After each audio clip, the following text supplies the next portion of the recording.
ఇదే పరలోకము నుండి దిగి వచ్చిన ఆహారము.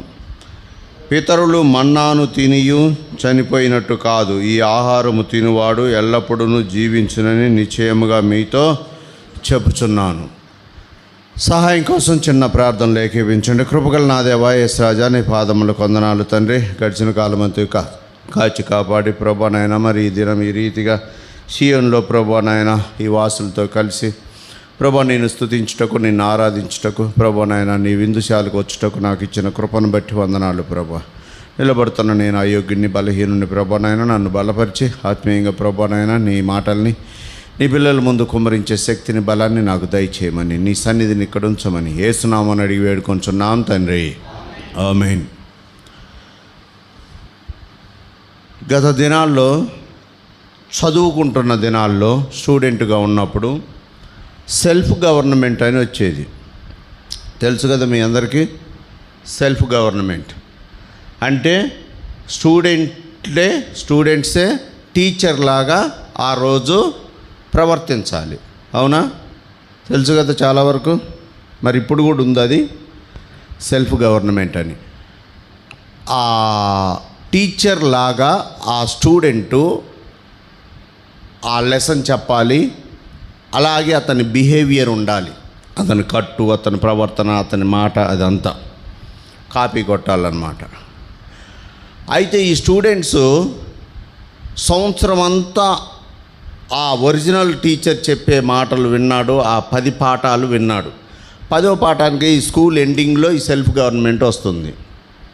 ఈ ఒక స్టూడెంటు సెల్ఫ్ గవర్నమెంట్ ఆ టీచర్గా, ఉదాహరణకి తెలుగు టీచర్ అనుకోండి, ఆ తెలుగు టీచర్గా అదే రీతిగా పంచగట్టుకున్నాడు, అదే రీతిగా ఒక స్టిక్ పట్టుకున్నాడు, అదే రీతిగా ఒక నోట్బుక్ పట్టుకున్నాడు, ఆ టెక్స్ట్ బుక్ పట్టుకొని వచ్చాడు, క్లాస్ రూమ్లోకి వచ్చాడు. వాడు వచ్చి ఆ స్టేజీ అంటే ఆ చదువు చెప్పే ఆ స్థలంలోనికి, ఆ టేబుల్ మీదకి రాంగలోనే ఆ పక్క వాళ్ళందరూ చూసి వరవరి వీడు అచ్చం మనవడే కదా, ఉదాహరణకి మన సాంబశివరావే కదా, మనతో కూర్చున్నవాడే కదా, మనతో చదివినవాడే, మనతో ఆడుకున్నవాడే, మనతో అల్లరి చేసిన వాడే కదా, వీడిప్పుడు మనకి టీచరా అని నవ్వుకుంటూ ఉన్నారు. వాళ్ళ నవ్వు వాళ్ళదని ఇతని రీతికి ఇతను పాఠాలు చెప్పుకుంటూ వెళ్ళిపోతున్నాడు. ఆనాడు ఉన్న సబ్జెక్టు ప్రకారం చెప్పుకుంటూ ఆ 10వ పాఠం లాస్ట్ పాఠం చెప్పుకుంటూ వెళ్ళిపోయాడు. సరిపోయి కూర్చున్నాడు. కొంతమంది శ్రద్ధగా విన్నారు, కొంతమంది హేళనగా విన్నారు. అయిపోయింది. ఈలోగా ఒక దినం వచ్చింది. ఏ దినం? ఎగ్జామ్ రాశారు. ఈలోగా ఇంకో దినం వచ్చింది, రిజల్ట్ దినం. ఆ రిజల్ట్లో చూసుకుంటే 9 రోజులు 9 పాఠాలు జరిగిన వాటికి మంచి మార్కులు వచ్చినాయి. ఈ ఒక రోజు ఈ స్టూడెంట్ నిలబడ్డాడు కదా సెల్ఫ్ గవర్నమెంట్లో, ఇతను తరఫీదు పొంది ఎవరి దగ్గర? ఆ టీచర్ దగ్గర తరఫీదు పొంది అదే రీతిగా బోధించాడు. అది వాళ్ళు అంగీకరించలేకపోయారు. చిన్నవాడనో లేకపోతే తక్కువవాడనో లేకపోతే హేళనగానో ఎట్లా టేక్ ఇట్ ఈజీగా తీసుకున్నారు. ఆ రోజు ఎగ్జామ్ రాయలేకపోయారు, ఫెయిల్ అయి కూర్చున్నారు. దేవుని మాటలు అందించేవారు ఎవరైనా ఒక్కరే. యేసుక్రీస్తు అందరికీ ప్రభు అని నేను చెప్పినా అది నిజమైనదే, అన్నగారు చెప్పినా అది నిజమైనదే, భక్సింగ్ గారు చెప్పినా అది మార్పు, దానికి ఏం వెయిట్ ఏం పెరగదు. యేసుక్రీస్తు అందరికీ ప్రభు అన్నది ఎవరు చెప్పినా ఒకటే. ఇక్కడ చెప్పే వ్యక్తిని బట్టి చూడొద్దు, చెప్పే అంశాన్ని బట్టి, చెప్పే మాటని. ఎక్కడ మాట చెబుతున్నాం? బైబిల్లో మాట. కనుక ఈరోజు చెప్పబోయేది, లేకపోతే ఇక్కడ నిలబడ్డప్పుడు ఏ వ్యక్తి అయినా ఆ వ్యక్తిని చిన్నచూపు చూడాల్సిన అవసరం లేదు. ఆ వ్యక్తి చెప్పే పవిత్రమైన మాటలు, బైబిల్లో మాటలు, దేవుని మాటలు, వాటిని అంగీకరిస్తే చాలు. మనం చూడండి ఇక్కడ ఏముంది? 54వ వచనం యోహాను సువార్త. నా శరీరము తిని నా రక్తము త్రాగువాడే నిత్య జీవము గలవాడు. ఇక్కడ నిత్య జీవానికి పోవాలంటే, నిత్య జీవం పొందాలంటే ఏం చేయాలంట? ఆయన శరీరము తిని ఆయన రక్తము త్రాగాలంట. ఆయన శరీరము తిని ఆయన రక్తము తాగాలంటే ఒక అర్హత కావాలి. ప్రతి మనిషికి ఒక అర్హత ఉండాలి. ఆ అర్హతను బట్టి, ఆ అర్హత ఏమిటి ఆ అర్హత అంటే ప్రతిదినం లేకపోతే సండే మందిరానికి రావటం, మందిరంలో ఉండటం, మందిరంలో కనపడటం కాదు. అవి ఒక పార్టే, అవి ముఖ్యమైనవే. కానీ ఈ సమయంలో ఉంచబడిన భాగం ఏంటంటే మనల్ని మనం పరీక్షించుకోవాలి. మనల్ని మనం పరీక్షించుకొని, ఓహో ఆ నిత్య జీవం కలిగిన ఆ తండ్రి దగ్గరికి, ఆ ప్రభువైన యేసుక్రీస్తు దగ్గరికి మనం వెళ్ళాలంటే మనలో ఏముండాలి? మనలో కూడా నిత్య జీవం ఉండాలి, లేకపోతే మనము కూడా దానికి అర్హులమై ఉండాలి. చూడండి, ఇక్కడ ఒక వ్యక్తి మత్తయి సువార్త 19వ అధ్యాయం 22వ వచనం చదవండి.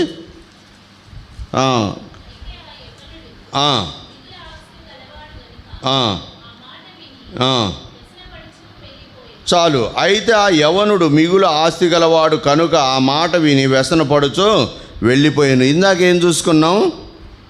ఇందాక యోహాను సువార్తలో నిత్య జీవానికి వారసులు, లేకపోతే నిత్య జీవం గలవాడు. ఇప్పుడు ఇక్కడ ఒక వ్యక్తి వచ్చాడు. ఎవరి దగ్గరికి వచ్చాడు? ప్రభు అయిన యేసుక్రీస్తు దగ్గరికే వచ్చాడు. అంటే ఇక్కడ మారుపేరుగా లేదా పర్యాయ పదంగా చెప్పుకుంటే నిత్య జీవానికి వారసత్వం ఉన్నవాని దగ్గరికే వచ్చాడు. అంటే నిత్య జీవం ఇచ్చేది ఎవరు? ప్రభు అయిన యేసుక్రీస్తు. అదిగో ఆ శరీరము అనగా నా శరీరము తిని నా రక్తము త్రాగువాడు నిత్య జీవము గలవాడు. వాడు మరణించినను తిరిగి లేస్తాడు. అంటే నిత్య జీవం అంటే ఈ లోకంలో ఇప్పుడు జీవిస్తాము, తర్వాత చచ్చిపోయినాక కూడా జీవిస్తాము. అదే నిత్య జీవము. ఎప్పుడు జీవించేవాడు నిత్య జీవం. ఇప్పుడు ఆ నిత్య జీవము ఇచ్చే వ్యక్తి దగ్గరికే పోయి అతను ఏం చేస్తున్నాడు?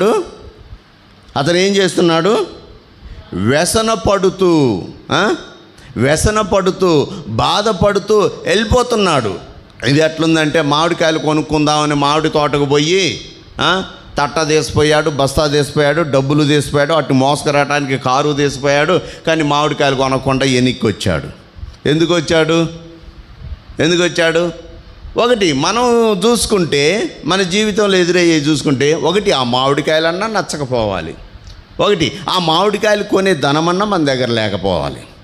ఇప్పుడు ఇక్కడ ఏముంది? ఇక్కడ అటువంటిది ఏమన్నా వచ్చిందా? ఏమి లేదు. ఆ నిత్య జీవానికి పొందుటకు నేను ఏ మంచి కార్యము, చూడండి 16వ వచనం చూడండి. అయితే ఒకడు ఆయన యొద్దకు వచ్చి, బోధకుడా, నిత్య జీవం పొందుటకు నేను ఏ మంచి కార్యము చేయవలెను. ఇప్పుడు అతను ఏమంటున్నాడు? యేసుక్రీస్తు ఏమంటున్నాడు? 18వ వచనం చూడండి. యేసు నరహత్య చేయవద్దు, వ్యభిచరింపవద్దు, దొంగిలవద్దు, అబద్ధ సాక్ష్యం పలకవద్దు, తల్లిదండ్రులను సన్మానింపుము, నిన్ను వలె నీ పొరుగువానిని ప్రేమింపవలెను అనునవే అని చెప్పెను. ఇతనేమంటున్నాడు? 21 అందుకు ఇదే చదవండి. అందుకు 20వ వచనం. అందుకు ఆ యవనుడు, అవన్నీ అనుసరించుతూనే ఉన్నాను. నీవు పోయి నీ ఆస్తిని అమ్మి బీదలకిమ్ము, అప్పుడు పరలోకమందు నీకు ధనము కలుగును. ఆ నిత్యరాజ్యం అనేది నీకు వస్తుంది, ఆ నిత్య జీవం అనేది నీకు వస్తుంది. అయ్యా, నిత్య జీవానికి వారసుడు కావాలంటే ఏం చేయాలయ్యా అని నిత్య జీవానికి ఆధిపత్యము వహించిన ఆ యేసుక్రీస్తు దగ్గరికి ఒక యవనస్తుడు పరుగున వచ్చాడంట.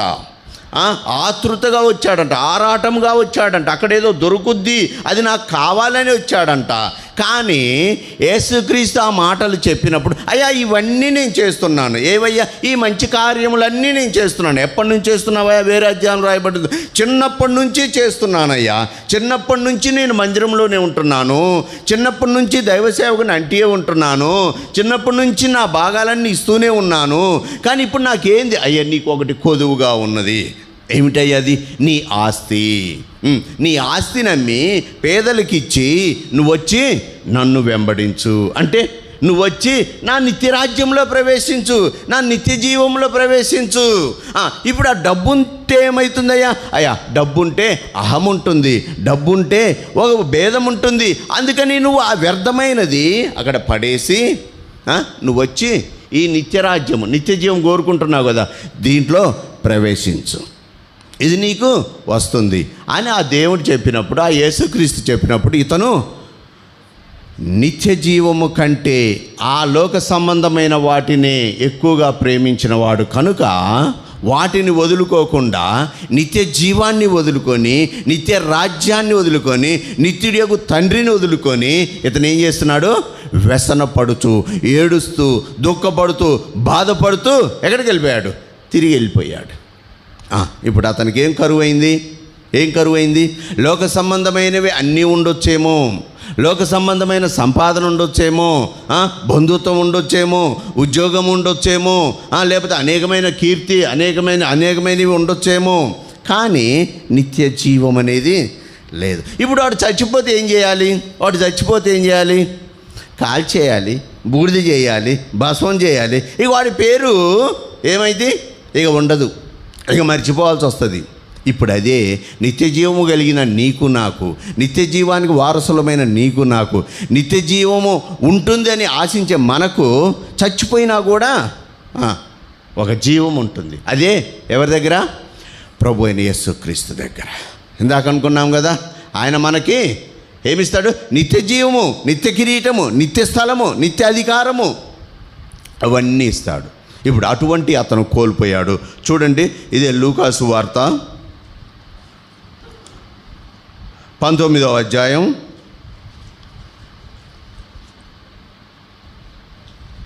3వ వచనం.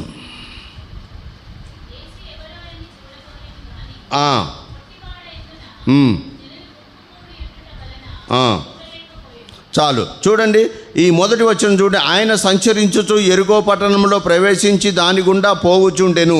ఇదిగో సుంకపు గుత్తాదారుడును ధనవంతుడనైన జక్కయ్య అను పేరు గల ఒకడు. యేసు ఎవరో చూడాలి. ఎవరంటే ఇతను ధనవంతుడు, ఒక సుంకపు గుత్తాదారి, ఒక బిల్ కలెక్టర్, ఒక ఉద్యోగస్తుడు, ఒక పేరు కలిగిన వాడు. ఇతనికి ఇంకో పేరు కూడా ఉంది. 7వ వచనంలో ఉంది. అది ఏం పేరు? అది చూడండి, 19:7. అందరూ అది చూచి ఈయన పాపి అయిన మనుషుని బస చేయవెళ్ళినని చాలా సనుగుకొని. ఎవరంట? ఆయన పాపి. సరే, ఈ పాపి విషయం పక్కన పెడితే ఇప్పుడు అతను ఎవరు? ధనవంతుడు. ఇందాక వచ్చిన వ్యక్తి ఎవరు? వాడు ఒక ధనవంతుడే. వాడు ఆ ధనాన్ని వదులుకోలేక ఆ ధనం వెమ్మటే పోయాడు, ఆ ధనం కోసమే పోయాడు, ఆ ధనమే దగ్గరికి రావాలని ఆ ధనం కోసమే దగ్గరగా వెళ్ళిపోయాడు. ఈ నిత్య జీవాన్ని వదులుకున్నాడు. ఇప్పుడు ఇక్కడ ఒక ధనవంతుడు ఉన్నాడు. ఈ ధనవంతుడు ఏం చేశాడు? నిత్య జీవాన్ని ఏం చేశాడు? ఆహ్వానించాడు. నిత్య జీవాన్ని ఆహ్వానించాడు, నిత్య రాజ్యాన్ని ఆహ్వానించాడు. ఇప్పుడు అతను ఆహ్వానించే విధానం చూడండి. 7వ వచనం.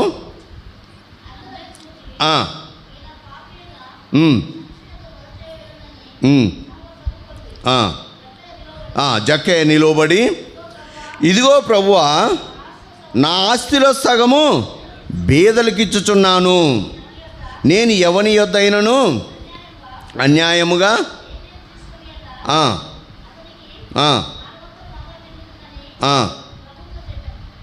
చాలు. జక్కయ్య నిలువడి, ఇదిగో ప్రభువా, నా ఆస్తిలో సగం బీదలకు ఇచ్చుచున్నాను. నేను ఎవని యొద్దనైనను అన్యాయంగా దేన్నైనా తీసుకొని ఎడల అతనికి 4 వంతులుగా మరలా చెల్లించునని ప్రభువుతో చెప్పాను. అందుకు యేసు, ఇతడును అబ్రహాము కుమారుడే, ఎందుకనగా నేడు ఈ ఇంటికి ఏమొచ్చిందంట? రక్షణ వచ్చింది. అతను చెట్టు మీద ఉన్నప్పుడు రక్షణ రాలేదు, అతను ఆ మార్గంలో ఉన్నప్పుడు రక్షణ రాలేదు. ఎప్పుడు రక్షణ వచ్చింది? ఎప్పుడు నిత్య జీవం వచ్చింది?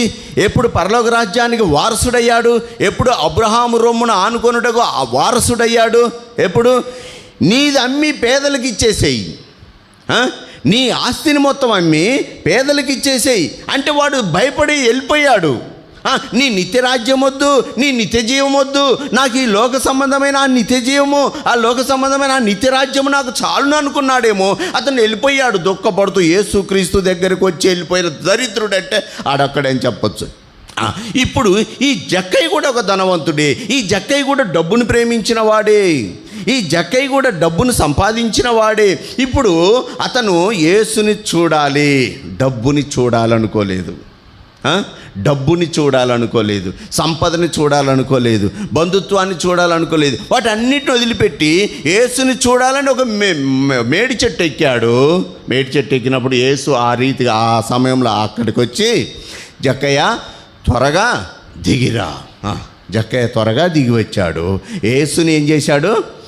చేర్చుకున్నాడు, ఇంటికి చేర్చుకున్నాడు. ఇంట్లో చేర్చుకొని ఆరి సనిగినప్పుడు ఈ జక్కయ్య ఏమన్నాడు? అయ్యా, నా ఆస్తిని మొత్తము నేను పేదలకు ఇస్తున్నా. ఇందాక చెప్పావు కదా, నీ ఆస్తిని అమ్మి పేదలకు ఇచ్చేసిరా అని అన్నావు కదా అతనితో. అందుకే నా ఆస్తిని అంతా పేదలకు ఇచ్చేస్తున్నాను. నేను ఇంకెవరి దగ్గరనైనా ఒక వంతు తీసుకుంటే వాడికి 4 వంతులు ఇస్తున్నానయ్యా. ఇప్పుడు యేసుక్రీస్తు అనౌన్స్ చేస్తున్నాడు. నువ్వు నేను కాదు అనౌన్స్ చేసేది, యేసుక్రీస్తు అనౌన్స్ చేస్తున్నాడు. లేచి నిలబడి ఏమంటున్నాడు? ఇతను నిజముగా అబ్రహాము కుమారుడే. ఎందుకనగా నేడు ఇంటికి, ఇందాకోడి ఇంటికి రక్షణ లేదు. ఒకవేళ రక్షణ వన్స్ అపాన్ ఏ టైం వచ్చి ఆ రక్షణ ఏమైందో, ఇక వాడైతే నిత్యరాజ్యాన్ని నుంచి దూరస్తుడిగా అయిపోయాడు, దుఃఖంలో పడిపోయాడు. ఇప్పుడు ఈ జక్కయ్య ఇంటికి రక్షణ వచ్చింది, ఇతను నిత్య జీవానికి వారసుడుగా ఉంచబడ్డాడు. చూడండి లూకాసు వార్త 15వ అధ్యాయం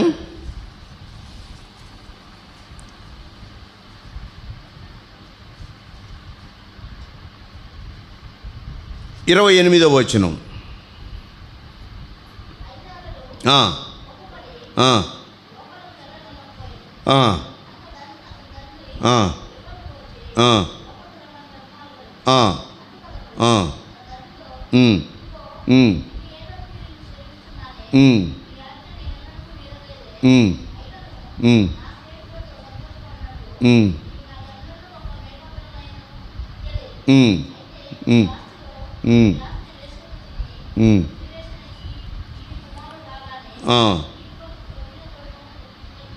చాలు చూడండి 28వ వచనం. అయితే అతడు కోపపడి లోపలికి వెళ్ళనొల్లకపోయెను కనుక అతని తండ్రి ఎక్కడికి వచ్చాడంట?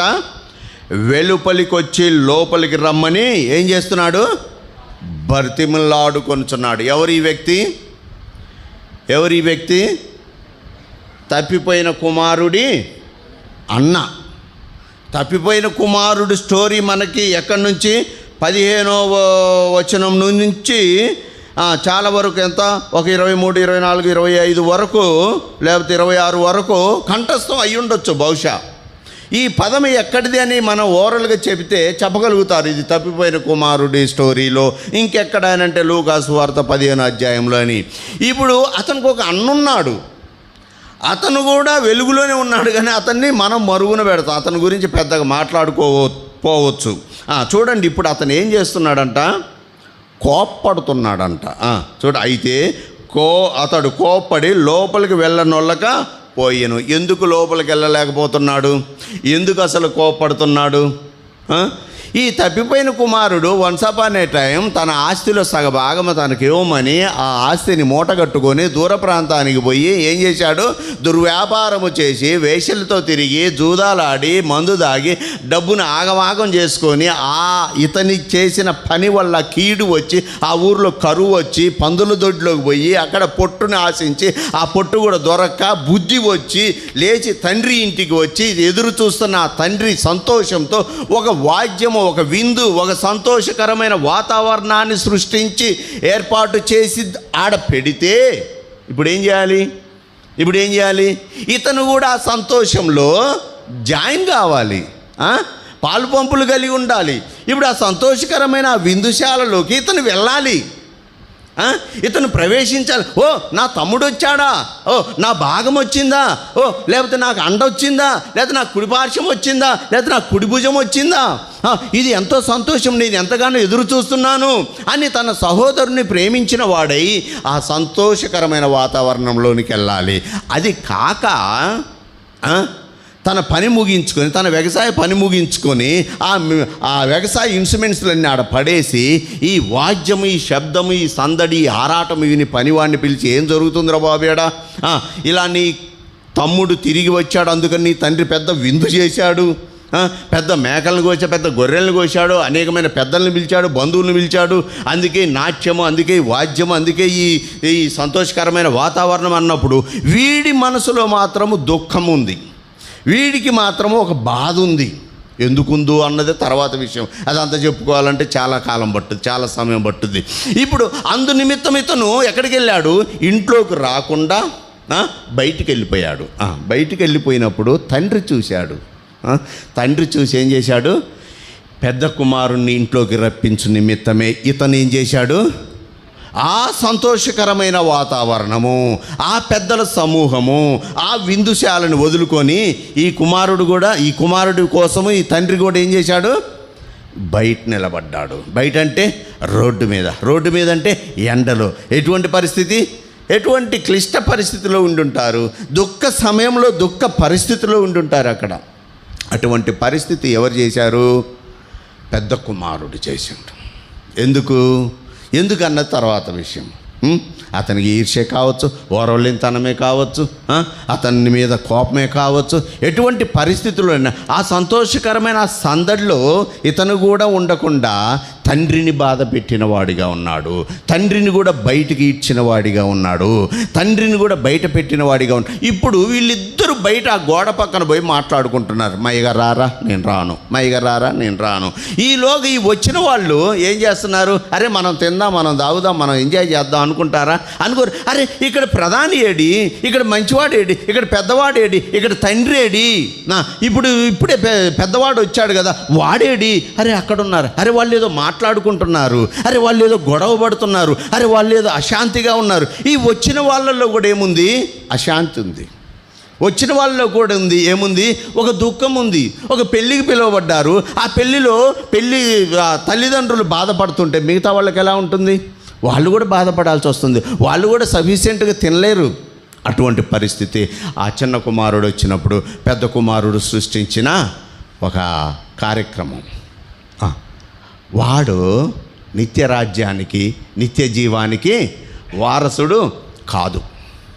ఈ చిన్నవాడైతే నిత్య జీవం కావాలనుకొని వాడికి బుద్ధి వచ్చినప్పుడు నిత్య జీవం ఎక్కడుంది? నా తండ్రి దగ్గర ఉంది కనుక నేను అక్కడికి వెళ్తాను అని వాడు ఎంతో అవన్నీ వదులుకొని వచ్చాడు. బాగానే ఉంది. పెద్దవాడు మాత్రము ఆ నిత్య జీవంలోనే ఉంటూ వాడు వచ్చినందుకు వాడిని ప్రేమించక ఏమయ్యాడు? పక్కకు పోయాడు. ఎంత దయనీయమైన పరిస్థితి చూడండి. సహోదర ప్రేమ లేకపోతే ఓరవలేని స్థితిలో, ఇటువంటి పరిస్థితిలో ఆ పెద్దవాడుగా ఉన్నాడు. చూడండి లూకాసు వార్త 18వ అధ్యాయం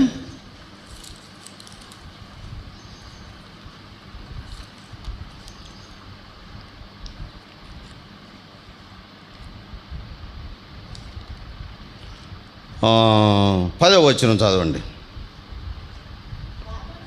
ప్రార్థన చేయుటకై 2 మనుషులు దేవాలయమునకు వెళ్ళిరి.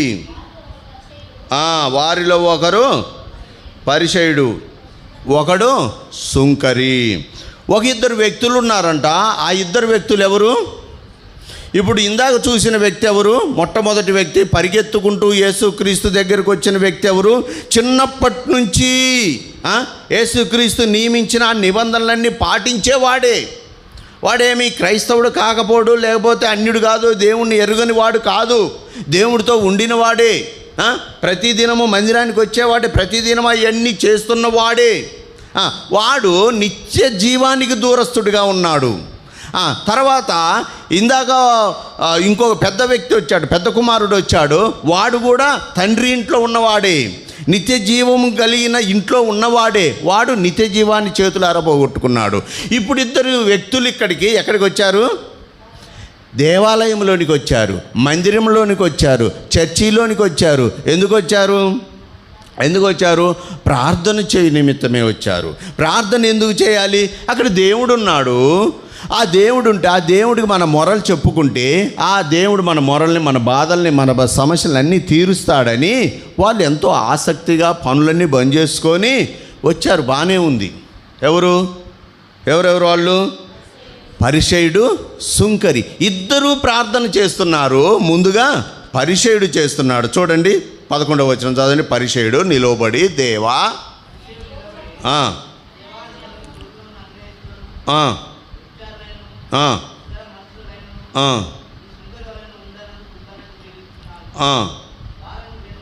ఆ, వారమునకు 2 మారులు ఉపవాసము చేయుచు నా సంపాదన అంతటిలో 10వ వంతు చెల్లించుచున్నాను. తనలో తాను ప్రార్థించుచుండెను. చూడండి, ఇక్కడ పరిసయ్యుడు ప్రార్థన చేస్తున్నాడు. ఏమంటున్నాడు?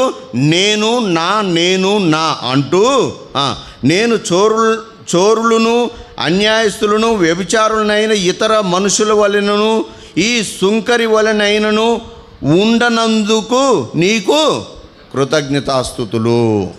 ఇతని ప్రార్థన ఇలా ఉంది. చూడండి, ఇక్కడ ఇంకో సుంకరి ఉన్నాడు. సుంకరి ప్రార్థన చేస్తున్నాడు. 13వ వచనం చూడండి. అయితే సుంకరి దూరముగా నిలబడి ఆకాశము వైపు కన్నులెత్తుటకైనను ధైర్యము చాలక రొమ్ము కొట్టుకొనుచు, దేవా, పాపినైన నన్ను కరుణించుమని పలికెను. తర్వాత చదవండి. ప్రాముఖ్యమైన విషయం, అతని కంటే ఇతడు నీతిమంతుడుగా తీర్చబడి తన ఇంటికి వెళ్ళెను. ఇద్దరు ఎక్కడికి వచ్చారు? ఇద్దరు బైబిల్ పట్టుకున్నారు, ఇద్దరు పాటల పుస్తకాలు పట్టుకున్నారు, ఇద్దరు నోట్బుక్ పట్టుకున్నారు, ఇద్దరు మంచి ఆసక్తితోనే దేవుని ఇంటిలోకి వచ్చారు. ఎప్పటి నుంచో వస్తున్నారు. వారు ఎప్పటి నుంచో దేవుని ఇంట్లో ఉన్నవారే కనుక క్రమం తప్పకుండా దేవుని మందిరంలోనికి వచ్చారు, దేవుణ్ణి ప్రార్థన చేస్తున్నారు. కానీ ఆ ప్రార్థన ద్వారా ఏమైంది? వారు ఏ చెడు కార్యమో చేయలేదండి. వారు ఎటువంటి ఇబ్బందికరమైన వాతావరణంలో ప్రవేశించలేదు. దేవుని మందిరంలోనికే ప్రవేశించారు. దేవుని ముందు మాట్లాడుతున్నారు, దేవుని ముందు ప్రార్థన చేస్తున్నారు. ఏమని? వాడు అన్నాడు, నేను ఇవ్వగలుగుతున్నాను, నేను చేయగలుగుతున్నాను, నేను చూడగలుగుతున్నాను, నేను రాగలుగుతున్నాను, నేను ఉండగలుగుతున్నాను, నేను తప్ప ఇంకా ఏరేది ఏమీ లేదు, వీడిలాగా కాదు అని తను తాను హెచ్చించుకుంటూ తన డబ్బానేదో తను బాదుకుంటూ వెళ్ళిపోతున్నాడు. దేవుడు ఆ ప్రార్థన కూడా విన్నాడు. అయితే సుంకరి తర్వాత నెక్స్ట్ సుంకరి ప్రార్థన చేశాడు. 1 by 1 చేయాలి కదా, ఒకరి తర్వాత ఒకరు చేయాలి కదా. తర్వాత సుంకరి ప్రార్థన చేశాడు. ఏమని ప్రార్థన? అయ్యా చూడండి. అయితే సుంకరి దూరముగా నిల్చుండి ఆకాశము వైపు కన్నులెత్తుటకు ధైర్యము చాలక రొమ్ము కొట్టుకొనుచు, దేవా, పాపినైన నన్ను కరుణింపుమని పలికెను. అతని కంటే ఇతడు ఇప్పుడు అతనికంటే ఇతను నీతిమంతుడిగా పరిగణించబడ్డాడు, ఎంచబడ్డాడు, ముద్రింపబడ్డాడు, రాజముద్ర అతని మీద వేయబడింది. ఇప్పుడు వీళ్ళిద్దరూ బయటికి వెళ్తుంటే మనం ఏం చెప్పాలి? ఇప్పుడు ఏం చెప్పాలి? సుంకరి ఎవరు? నీతిమంతుడండి. నీతిమంతుడికి ఎంచబడ్డాడండి. ఎక్కడికి వచ్చి?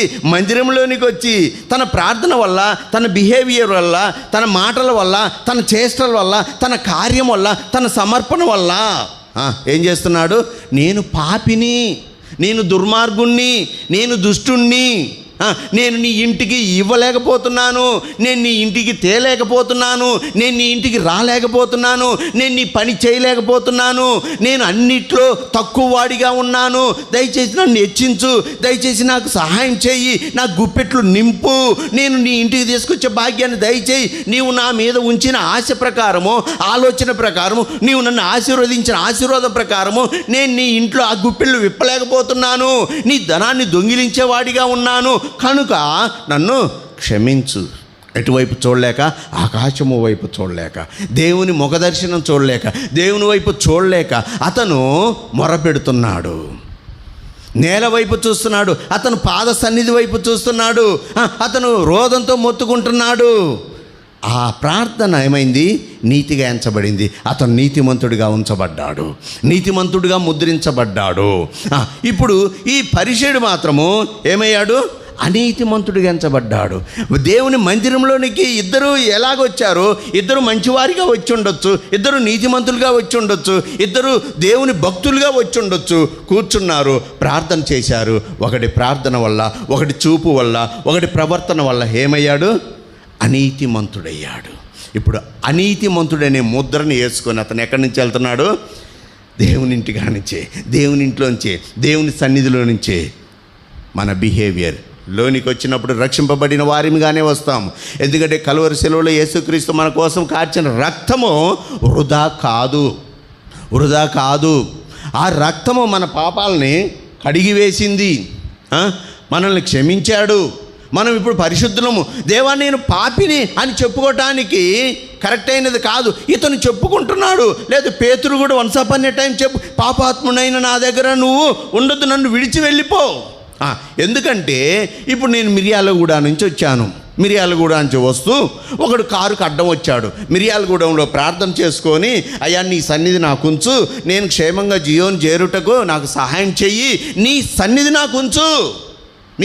నాకుంచు అని నేను బయలుదేరి వెళ్తూ వస్తుంటే ఈ సియోన్కి వచ్చే మార్గ మధ్యంలో ఒకడు ఏదో డిస్టర్బ్ చేశాడు. ఒక డ్రైవింగ్లో వాడికి వచ్చిరాని డ్రైవింగ్తో ఇలా కట్ చేశాడు లేకపోతే హార్న్ కొట్టాడు. మేమేదో మాట్లాడుతుంటే వెనక నుంచి హార్న్ కొట్టి డిస్టర్బ్ చేస్తుంటే నేనేం చేశానో తెలుసా? ఏం చేయలే, కోప్పడ్డా. కత్తి దూయలేదు, ఎరాని తిట్టలేదు, వాడి మీద నేను డోర్ ఆపి వాడి కారు ఆపి ఇంకేదో చేయలేదు. ఏం చేశాను? కోప్పడ్డా. వాడు రోడ్డు మీద ఆర్లు కొట్టకుండా ఏం కొడతాడు? రోడ్డు ఉండేది 20 feet. ఆ 20 feetలో ఇట వంకరగా రాకుండా, అడ్డం రాకుండా ఎలా వెళ్తాడు? కానీ వాటిని కూడా నేను సహించలేకపోయానే. ఎందుకు? దేవుని కార్యము, దేవుని ఆ మనస్తత్వం అనేది నాలో ఉండలేకపోయిందేమో ఆ నిమిషంలో. అందుకే నేనెవరిని? పాపిని. మనము మన క్రియల ద్వారా గత జీవితంలో దేవుడు మన దగ్గరికి రానప్పుడు, దేవుడు మన పాపాలను క్షమించనప్పుడు ఉన్న పాపం కాదది. ఇది అనుకోకుండా యాక్సిడెంటల్గా వచ్చిన పాపము. ఆ పాపము మనం ఒప్పుకోవాలి. అయ్యా నేను ఇంటికాడ నా భార్యతో తొందరగా బయలుదేరవేంది మందిరానికి అని పళ్ళు కొరకటం కూడా పాపమే. ఒక పాపని, ఒక బిడ్డని మందిరానికి ఆయత్తపరచు విషయంలో నువ్వు అసభ్యకరంగా ఆమెతో మాట్లాడినా కూడా అది పాపమే.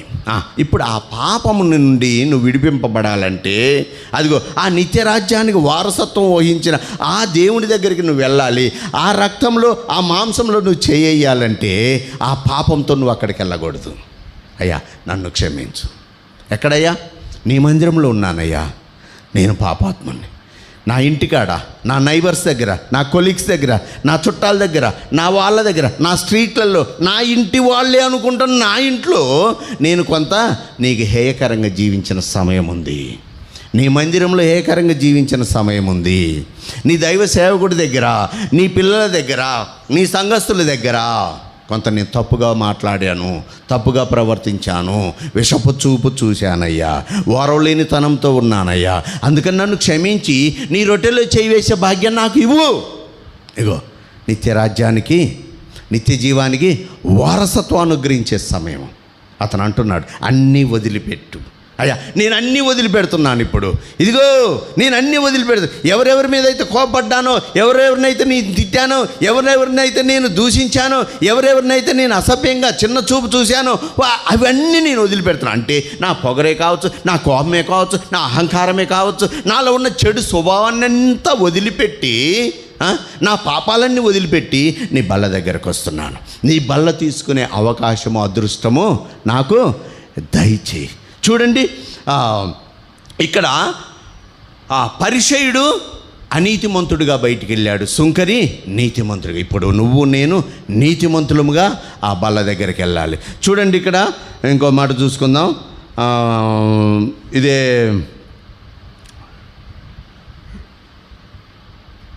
లూకాసు వార్త 23వ అధ్యాయం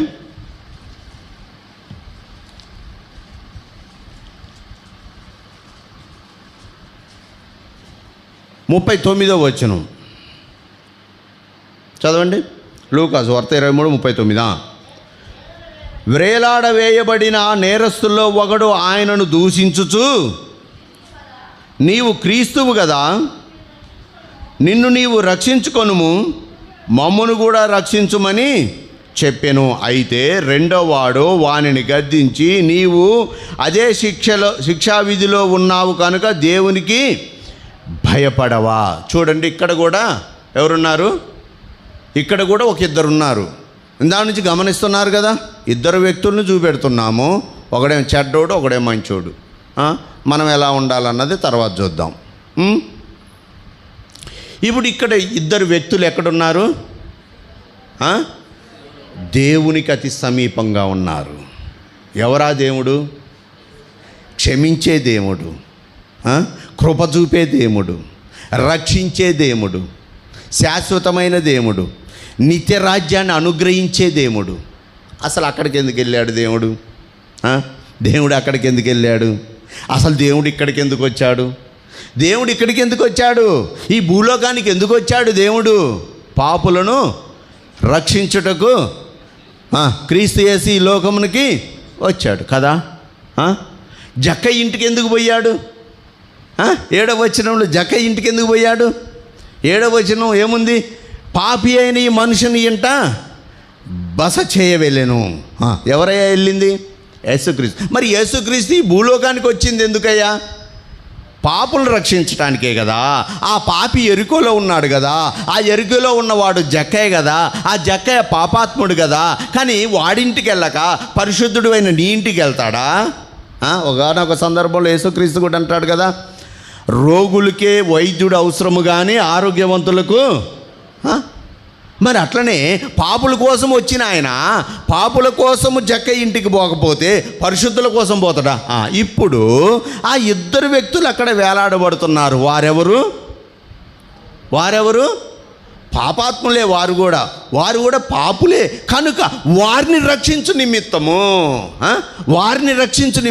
వారిని విడిపించు నిమిత్తము, వారిని కాపాడు నిమిత్తము, వారికి నిత్య జీవము అనుగ్రహించు నిమిత్తము అదిగో అక్కడికి వెళ్ళాడు. ఎరికోకి 7 సార్లు ఎందుకు వచ్చాడు? పలుమార్లు ఎందుకు వచ్చాడు? బేతనియాకి ఎందుకు వచ్చాడు? ఎప్పుడైనా లాజరు అవుపడతాడేమో, ఎప్పుడైనా తినటానికి కాదు. మరియ మార్తలు ఉండి పెడితే తినటానికి కాదు. లాజరు కోసం వచ్చి వీరితో ఉండి వీరికి బోధ చేస్తున్నా, వీరితో పరిచర్య అందించుకుంటున్నా, లేకపోతే వీరితో ఉంటున్నా కూడా లాజరు అన్న నవ్వుపడతాడేమో, లాజరు వచ్చి సాప మీద కూర్చుంటాడేమో, అతని గురించి ప్రార్థన చేద్దాం, 4 ముక్కలు చెబుదామని అతని ఆశ. కానీ ఎప్పుడు అతను అవుపడలేదు అడుగున్న బేతనియాలో యేసుక్రీస్తు వచ్చినప్పుడు. ఇప్పుడు ఈ జక్కయ్య ఇంటికి ఎరికోకి ఎందుకు వచ్చాడు? జక్కయ్య అనేవాడు ఒకడున్నాడు. వాడు పాపాత్ముడు, వాడు ధనవంతుడు, వాడు దుర్మార్గుడు, వాడు నిత్యాగ్నికి వారసుడు. వాడిని నిత్య రాజ్యంలో ప్రవేశింపజేయాలంటే నేను అక్కడికి వెళ్ళాలి. అయ్యా వసతులు బాగలేవయ్యా, బాగలేకపోయినా వెళ్ళాలి. అయ్యా అది శపింపబడిన ప్రాంతం అయ్యా, అయినా వెళ్ళాలి. అయ్యా రోడ్లు బాగలేవయ్యా, అయినా వెళ్ళాలి. జక్కయ్య త్వరగా దిగిరా. దిగొచ్చాడు, చేర్చుకున్నాడు, అతను రక్షించాడు, అతను నిత్య రాజ్యానికి వారసుడయ్యాడు. ఇప్పుడు ఈ శిలువ మీద 2 దొంగలు ఉన్నారు. శిలువ మీద ఉన్న 2 దొంగల దగ్గరికి మధ్యలోకి వెళ్ళాడు, మధ్యలో నిలబడ్డాడు. నేను మిమ్మల్ని రక్షించుటకు సమర్థుణ్ణే, నేను అందుకే వచ్చాను అని ఆయన ఉద్దేశం కలిగి ఉంటే అందులో ఒకడేమంటున్నాడు? ఆయనను దూషించుచు, ఆయనను తిడుతూ ఏమంటున్నాడు? నీవు క్రీస్తువు కదా, నీవు దేవుడు కదా, నువ్వు సర్వోన్నతుడు కదా, నువ్వు గొప్పవాడివి కదా, నువ్వు ఆకాశం నుంచి దిగి వచ్చిన వాడివి కదా, కనుక నిన్ను నువ్వు రక్షించుకొని మమ్మల్ని కూడా రక్షించరాదు. వాడి మాట అట్లుంది. తర్వాత ఈ రెండో వాడు ఏమంటున్నాడు? అయితే రెండో వాడు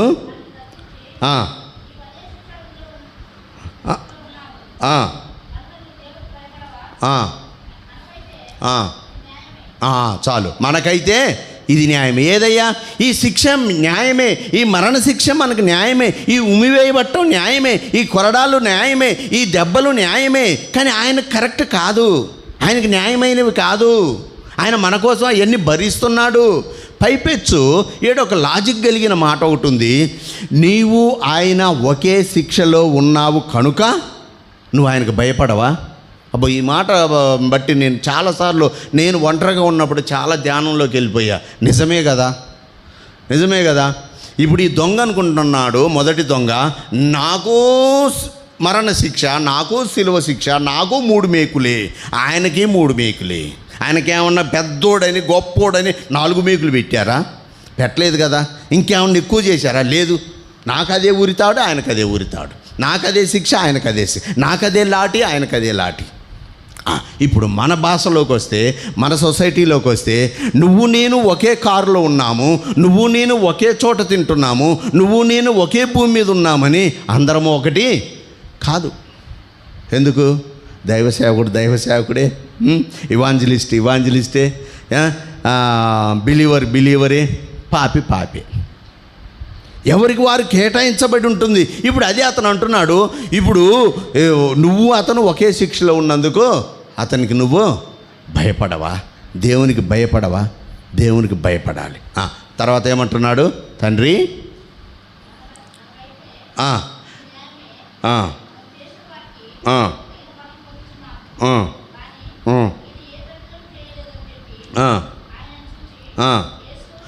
యేసు, నీవు నీ రాజ్యంలోనికి వచ్చినప్పుడు నన్ను జ్ఞాపకం చేసుకోనుమని. నీ రాజ్యం అంటే ఏ రాజ్యం అది?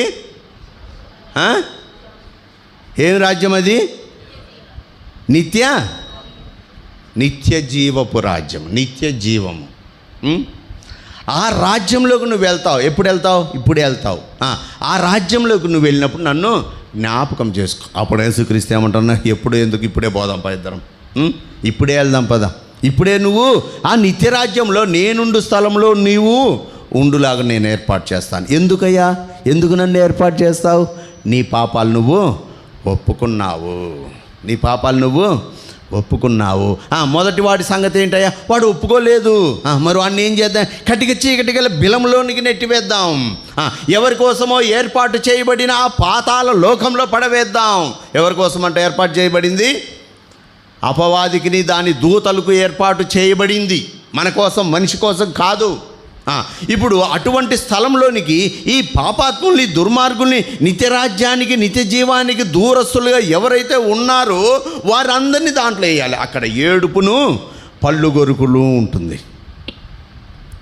చూడండి, యేసుక్రీస్తుకి అతి సమీపంగా ఉన్నారు. తండ్రి, నేను కూడా పాపినే, నన్ను కూడా క్షమించు అని అంటే అయిపోద్ది. ఒకటే ఒక మాట, నేను కూడా పాపినే. ఆయనే కాదు, నేను కూడా పాపిని, నేను కూడా అయ్యే పాపాలు చేశా, అయ్యే దొంగతనాలు చేశా, కనుక నన్ను కూడా క్షమించు. ఆ మాట అంటాడేమో అని యేసుక్రీస్తు అతని వైపు చూస్తున్నాడు. కానీ ఆ మాట అనలేదు. వాడు నిత్యాగ్నికి వారసుడయ్యాడు. ఇతను నిత్యరాజ్యానికి వారసుడయ్యాడు. చూడండి, యోహాను సువార్త చివరగా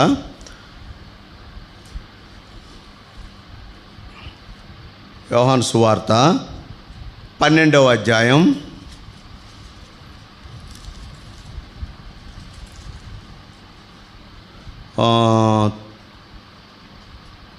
9వ వచనం చూడండి.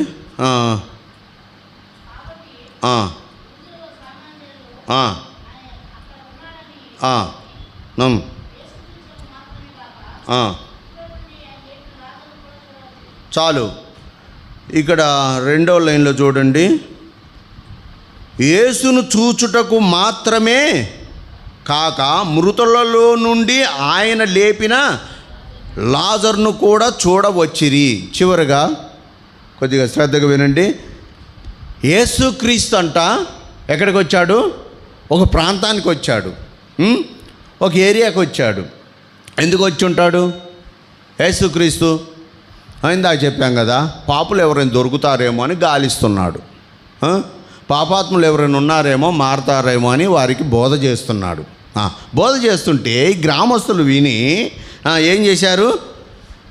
అరే, అక్కడ యేసుక్రీస్తు ఉన్నాడంట, యేసుక్రీస్తుని చూద్దాం పదండి. పక్కన ఓడైన ఉంటాడు, యేసుక్రీస్తుని ఏముందిరా, మొన్న ఇక్కడ కూడా చూసాము, మొన్న అక్కడ కూడా చూసాము. యేసుక్రీస్తుని నేను చాలాసార్లు చూసా. ఇప్పుడు ఈ రూట్లో ఎవరన్నా ఇప్పుడు ఎలక్షన్ టైం కాబట్టి ఒక ఆయన పోతుండనుకోండి, నేను అంతగా ఆసక్తి చూపెట్టను, ఎందుకంటే నేను అందరిని చూసి ఉంటా. ఉదాహరణకి చిరంజీవే పోతుండనుకోండి, వచ్చిండు, ఆడ ఆగిండు, బండి పంచర్ అయిందని అంటే మన మందిరం ఎప్పుడైపోద్దా, పోతా ఆయన్ని చూసిపోదాము అని అనుకుంటా. ఎందుకంటే ఆయన ఒక సెలబ్రిటీ కదా, గొప్పవాడు కదా, ఆయన చూద్దామన్న ఆశ మనలో ఉండుండొచ్చు. ఇప్పుడు నేను ఒక 10 సార్లు చూశాను, నాకంత ఆసక్తి అనిపించదు. సర్లే, ఏముందులే, చూడకుండా వెళ్ళిపోవచ్చు, నేను చూశా కదా అని అనొచ్చు. ఇప్పుడు అదే రీతిగా యేసుక్రీస్తుని చాలాసార్లు చూశారు వారు. యేసుక్రీస్తులో తప్పేం దొరుకుద్దో పట్టుకుందామని అవసరం లేకపోయినా వెళ్ళిన సమయం ఉంది అక్కడికి, యేసుక్రీస్తు ఉన్న చోటికి. యేసుక్రీస్తు మీద నేరం మోపుదామని వెళ్ళిన సమయం ఉంది. ఇప్పుడు యేసుక్రీస్తు అక్కడ ఉన్నాడు, యేసుతో పాటు ఎవరున్నారు? లాజరు కూడా ఉన్నాడు. యేసుక్రీస్తు అక్కడ ఉన్నాడని ఏముందిలే అని అనుకుంటారు. యేసుక్రీస్తుతో పాటు లాజరు కూడా అక్కడ ఉన్నాడంటే అయితే పోదాం పదండి. ఎందుకు? లాజర్ ఏమన్నా విఐపియా? ఏమన్నా సెలబ్రిటీయా? ఏమన్నా పాటలు పాడేటోడా? ఏమన్నా వాక్యం చెప్పేటోడా? ఏమన్నా మంచివాడా, గొప్పవాడా? కాదే. ఎందుకు? అతను పాపము నుంచి లేపబడినవాడు, కంపుగొట్టే రోత బ్రతుకు నుంచి లేపబడినవాడు, పరిశుద్ధుడిగా ఉంచబడినవాడు. ఎవరు చేశారు ఇది ఎవరు చేశారు? ప్రభువైన యేసుక్రీస్తు చేశాడు. ఒకానొక సందర్భంలో బేతనియాలో యేసుక్రీస్తు లేని సమయంలో తన అక్క అంటుంది, అయ్యా నువ్వు ఇక్కడ ఉండుంటే ఘోరం జరిగేది కాదు. ఇప్పుడు ఏమైంది? వాడిని కప్పెట్టాము, వాడిని సమాధిలో పెట్టాము, నేను పోయి చూస్తాను. అయ్యా వద్దు వద్దు వద్దు. ఎందుకమ్మా? వాడు 4 దినములైంది చచ్చిపోయి, కనుక వాడు ఇప్పుడు ఏమైతుంటాడు? వాసన వస్తాడయ్యా, కంపు కొడతాడయ్యా, వాడిది రోత బ్రతుకయ్యా, పాడైపోయిన బ్రతుకయ్యా, కనుక వాడిని నేను చూడాల్సిన అవసరం లేదు. అయినను యేసుక్రీస్తు కన్నీళ్లు విడిచి ఆ సమాధికి ఉన్న రాయిని తొలగించిందని చెప్పి లాజరు బయటికి రాక చాలు, పడుకున్న 4 రోజులు చాలు, లేక బయటకు వచ్చేసాయి. ఆ స్వరము విని లాజరు బయటకు వచ్చాడు. ఇప్పుడు ఆ లాజరు ఎక్కడున్నాడు? యేసుతో ఉన్నాడంట. మన ప్రాంతంలో యేసుక్రీస్తు మీటింగ్ చెప్పడానికి వస్తే యేసుతో పాటు ఆ బేతనీయకు సంబంధించిన లాజరు కూడా ఉన్నాడంట. అయితే ఆ లాజరును చూద్దాం పండి. ఆ లాజరును చూడటం వల్ల ఉద్దేశం ఏంటి? ఆ లాజరును ఎందుకు చూడాలి? అరే, ఆ యేసుక్రీస్తు ఆ లాజర్ని లేపాడు కదా, ఆ లాజర్లో ఆ యేసుక్రీస్తు చేసిన పనిలో ఏమైనా మచ్చుందేమో, ఏమన్నా లోటుందేమో, ఏమన్నా చెడుందేమో, అంటే ఆ లాజరు పాత రోత జీవితం కనపడుతుందేమో, తాగుబోతు స్వభావం ఉందేమో, వ్యభిచారం ఉందేమో, జూదమేముందేమో, లోక సంబంధమైన ఆస్తి ఏమైనా ఉందేమో, లోక సంబంధమైనవి ఏమన్నా వదులుకోలేకుండా ఉన్నాడేమో. కనిపెడదాం పదండి. వీటన్నిటిని మించి అతని దగ్గర కంపు కొడుతుందేమో. ఏం కంపు? పాత రోత జీవితపు కంపు కొడుతుందేమో. చూద్దాం పదండి. ఆ రీతిగా నీళ్ళు గుంపు కట్టుకొని పోయారు. యేసుక్రీస్తుని చూసారా? ఇట్లా నమస్తే పెట్టారా? సరే వచ్చారా? మీరు కూడా వచ్చారు. సరే చూ. ఇప్పుడు లాజర్ దగ్గర పోయారు. ఈ వచ్చిన వ్యక్తులు లాజర్ దగ్గర పోయారు. లాజర్ దగ్గర పోయి లాజర్ని పరీక్షిస్తున్నారు. లాజర్ ఎలా ఉన్నాడు? లాజర్ ఎలా ఉన్నాడు? లాజర్ని వాసన చూస్తున్నారు. ఎలా ఉన్నాడు? అచ్చ జటామాంసి వాసన వస్తుంది. ఈ అచ్చ జటామాంసి వాసన ఎక్కడిది? అదిగో ఈ లాజర్ను లేపినప్పుడు తన అక్క యేసుక్రీస్తు తన దగ్గరికి వచ్చినప్పుడు సేరున్నర అచ్చ జటామాంసి బుడ్డిని పగలగొట్టి తన పాదాలకు రాసింది. ఇప్పుడు అచ్చ జటామాంసి వాసన ఆ రూమ్ అంతా ఏమైందంట? స్ప్రెడ్ అయింది. అప్పుడు అక్కడ ఎవరున్నారు? లాజరే ఉన్నాడు. యేసుక్రీస్తు శిష్యులు ఉన్నారు, అనేక మంది గుంపు ఉంది. ఇప్పుడు యేసుక్రీస్తుకు ఒక్కడికే ఆ వాసన అంకితం కాదు, సొంతం కాదు, అక్కడ ఉన్న వారందరికీ. వారిలో ఎవరున్నారు? కంపు కొట్టే లాజర్ కూడా ఉన్నాడు. ఇప్పుడు ఈ లాజర్లో ఏముంది? అచ్చ జటామాంసి వాసన వస్తుంది. ఇప్పుడు యేసుతో ఉంచబడ్డాడు. యేసుతో ఉంచబడ్డప్పుడు వీళ్ళు వెళ్ళి చూశారు. ఏమొస్తుంది? అచ్చ జటామాంసి సుగంధ పరిమళాల సువాసన వస్తుంది. అబ్బా, ఇది యేసుక్రీస్తు పనే.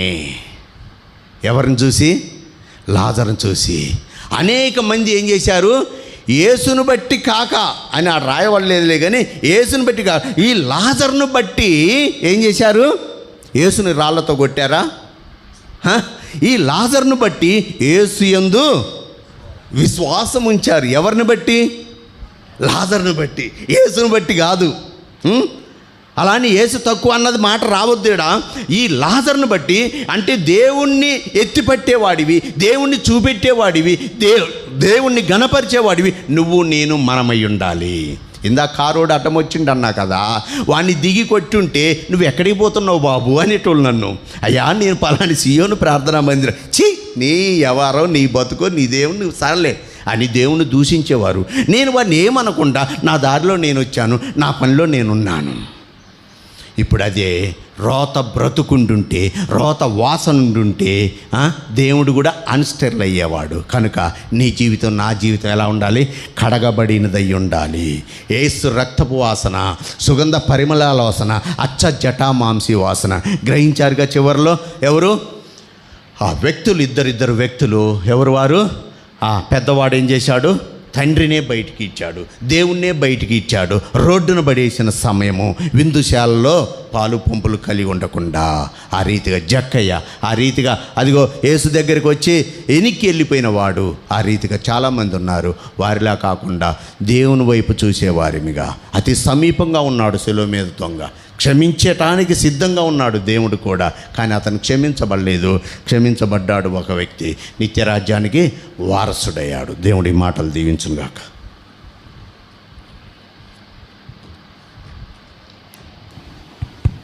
దయచేసి మోకరించండి. దేవుని వాక్య వెలుగులో మనం పరీక్షించుకొని ప్రభు యొక్క శరీరములో, ప్రభు యొక్క రక్తములో మనం పాలు పంపులు పొందాం.